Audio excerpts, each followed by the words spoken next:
multiple sources. All right, let's welcome in former Marlins president David Samson, helped the club to win a World Series in 2003, and former World Series champ Will Middlebrooks helped the Red Sox win a World Series in 2013. And Will, I want to bring up a tweet that you had a couple days ago. It reads as this: Please do. If you're Kris Bryant, why on earth would you go to the Rockies? There's zero urgency to win. When you go to the park 162 times, that gets old real quick. Well, Kris Bryant is a Rocky. Yeah, and I'm still confused. I don't get it. This team they made no effort to bring back Trevor Story. They traded Nolan Arenado they basically paid the Cardinals for a season and a half to take Arenado.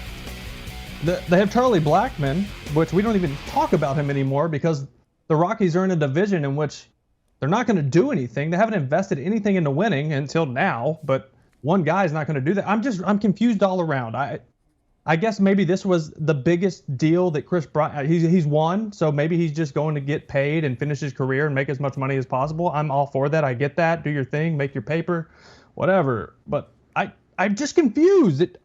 David, tell me something here. Why does this make sense? I have no idea.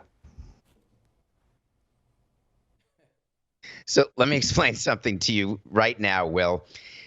His agent is Scott Boras. When you have Scott Boras as an agent, you're not going for winning. You're not going for the ring. You're going for the money. The Rockies, it sort of reminds me of the worst part of myself as president of a team.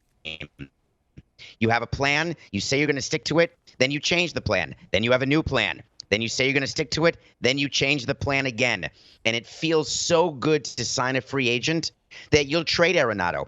You'll let Story go. What is sexy about breaking news of re-signing your own shortstop Trevor Story? Let him go. But we are breaking on the queue. And this feels so good right now.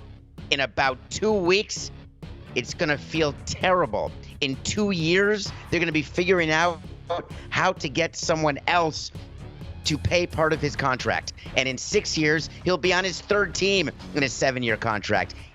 It is mind-boggling, but my hat is off, Tim Doyle, to Scott Boras for getting Kris Bryant 7 years. Well, when you have Scott Boras, he's going to squeeze the most amount of money out of anybody who's willing to pay it. The Rockies were clearly willing to pay it. 7 years, $182 million. And Will, to go back to you, Kris Bryant already won a World Series. He helped lift the curse in Chicago. So in terms of winning, he's already done that. Now his account is winning with this deal.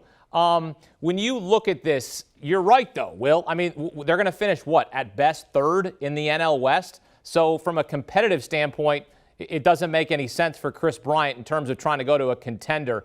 Does this change anything for Colorado in terms of the narrative? We're 3 weeks away from opening day, Will. The narrative as in they're competitive? No. I literally have no answer other than what David just said. Is he went and chased the money and he got it. This was by far probably the biggest deal he got. I didn't think he'd get more. I thought he'd sign a 5-year deal, and I saw 7 and it blew my mind. But I want to be positive here for just a second because the Rockies are getting a really good player.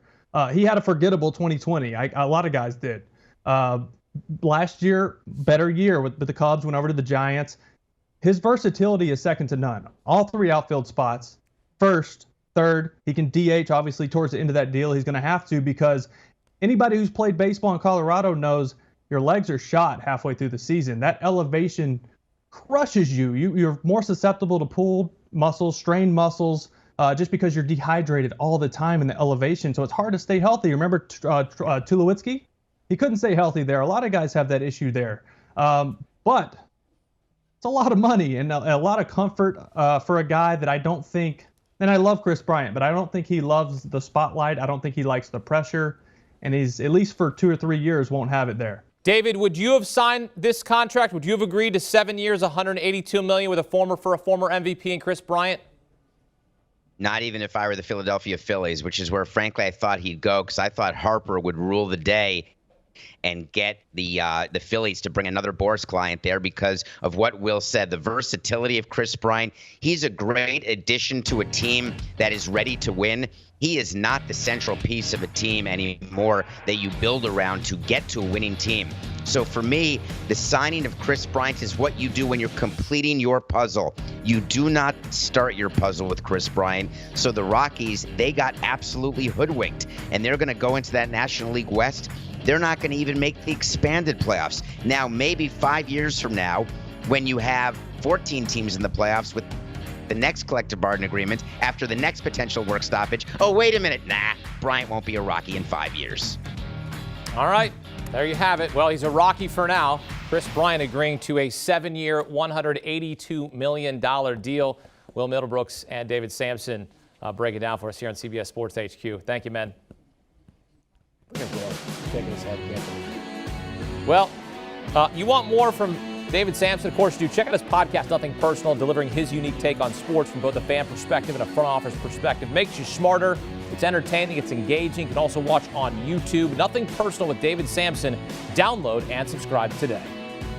Do you want a sports network that delivers everything that matters about the game? The highlights, the picks, the instant analysis. No yelling, no fake debates, no politics. Hit the subscribe button and never miss a moment.